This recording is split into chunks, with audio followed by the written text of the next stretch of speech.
He liked to volunteer in the psych ward of his local hospital. His real job was a stockbroker, but the stresses got to him sometimes and he needed an outlet. In the past, he turned to booze to relieve the pressure, but that had taken him to places he hoped never to revisit. He didn't know why it helped him so much to be in the hospital. He didn't particularly like the crazies that they made him work with. In fact, he thought most of them were beyond help. He supposed it was really Anna that kept him coming back. Anna was just a little girl, maybe 10 or 12 at the most. She shouldn't really have been in the ward with the adults, but his small town wasn't wealthy enough to have separate housing for minors. He felt sorry for all the kids who had to bunk with these terminal whack jobs. Or he would if Anna weren't the only one there under 35. That just made it sadder, he supposed.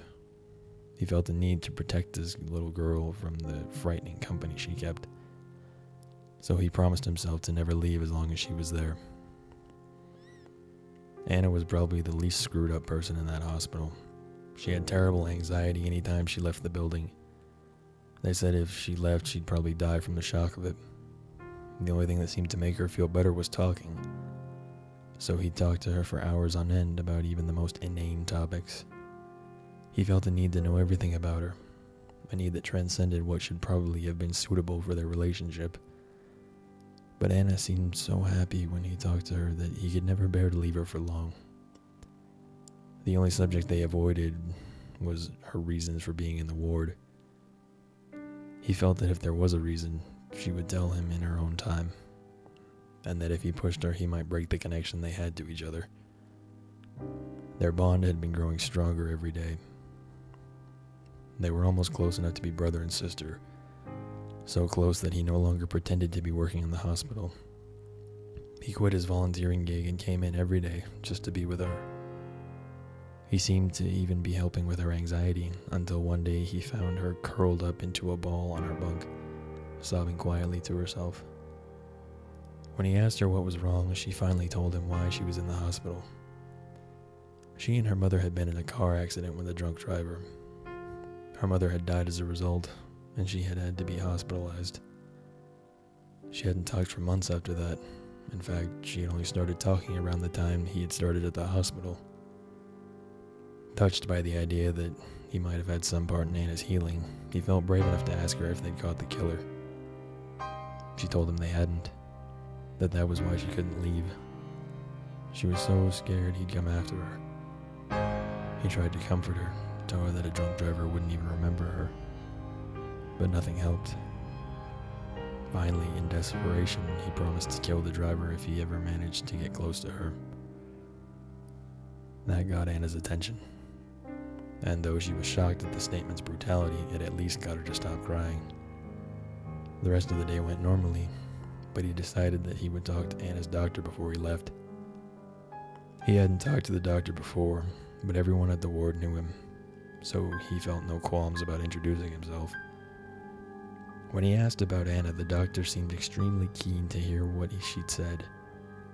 Apparently no one knew why she was in the ward in the first place. They just found her wandering, bloody by the side of the road. Surprised, he told the doctor Anna's story. At the end, the doctor leaned back in his chair and sighed. "Richard, what you're telling me is very serious. There isn't anyone named Anna in this ward. You had a nervous breakdown recently and have been coming to the hospital for psychiatric sessions. However, you've been getting worse, not better. For the last month, you haven't left the ward. Tell me, Richard, do you remember the last time you were at work?" It was a snooping question. Of course, he'd taken some vacation time off to spend with Anna. How had he forgotten that? But the doctor shook his head. "You were forced to take psychiatric leave. We believe you had some sort of traumatic event, one that triggered your breakdown and subsequent hallucinations. From what you just told me, I'm inclined to believe you were responsible for an accident while drunk driving." He sat there, frozen in shock. This was impossible. He'd quit drinking. Right about when he'd started at the ward. No. No, he couldn't have. But it was rushing back. The erratic light from the headlights as he swerved, the screech of rubber as he saw them, the one frozen second where he saw a 10-year-old girl screaming from the back seat. When he looked back, the doctor wasn't there. Anna was sitting in the doctor's place, saying nothing, just staring at him. He stared back for a second, and then had to look down. He felt so guilty. So guilty. And he had made a promise. Richard picked up the scissors.